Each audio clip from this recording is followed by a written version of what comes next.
Price the lord. ದೇವರ ಅತಿ ಪರಿಶುದ್ಧವಾದಂಥ ನಾಮಕ್ಕೆ ಸ್ತೋತ್ರ ಉಂಟಾಗಲಿ. ನಮ್ಮ ದೇವರು ಒಳ್ಳೆಯವರು, ಒಳ್ಳೆಯದನ್ನೇ ಮಾಡುವವರಿದ್ದಾರೆ ಪ್ರಿಯರೇ. ದೇವರು ಮಾಡಿರುವಂಥ ಉಪಕಾರವನ್ನು ನಾವು ಎಂದಿಗೂ ಕೂಡ ಮರೆಯಬಾರದು. ನಿಮ್ಮೆಲ್ಲರಿಗೆ ಯೇಸು ಕ್ರಿಸ್ತನ ನಾಮದಲ್ಲಿ ನಾನು ವಂದಿಸುವವಳಾಗಿದ್ದೇನೆ. ಬನ್ನಿ ಹಾಗಾದರೆ ಈ ದಿನದ ದೇವರ ವಾಗ್ದಾನವನ್ನು ನಾವು ಧ್ಯಾನಿಸೋಣ.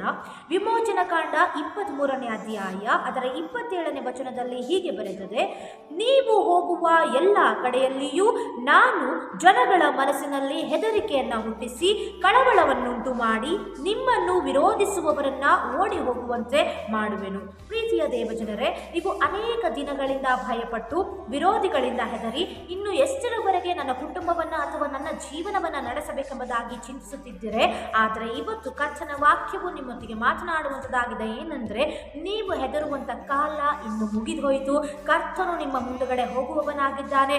ಆತನು ನಿಮ್ಮನ್ನ ವಿರೋಧಿಸುವವರ ಮನಸ್ಸಿನಲ್ಲಿ ಹೆದರಿಕೆಯನ್ನು ಉಂಟು ಮಾಡಿ ನಿಮ್ಮಿಂದ ಓಡಿ ಹೋಗುವಂತೆ ಮಾಡುವ ದೇವರು ನನ್ನ ದೇವರಾಗಿದ್ದಾನೆ ಪ್ರಿಯರೇ. ಆದುದರಿಂದ ನಿಮ್ಮ ಸಂಪೂರ್ಣವಾದಂಥ ನಂಬಿಕೆಯನ್ನ, ನಿಮ್ಮ ಸಂಪೂರ್ಣವಾದಂಥ ಭರವಸೆಯನ್ನ ಯೆಹೋವನ ಮೇಲೆ ಇಟ್ಟು ಈ ಒಂದು 2026ನೇ ವರ್ಷವನ್ನ ನೀವು ಸಂಪೂರ್ಣವಾಗಿ ಕರ್ತನ ಮೇಲೆ ಭರವಸೆಯನ್ನಿಟ್ಟು ಸಾಗಿರಿ. ಆತನು ನಿಮ್ಮ ಮುಂದುಗಡೆ ಸಾಗುವವನಾಗಿದ್ದಾನೆ.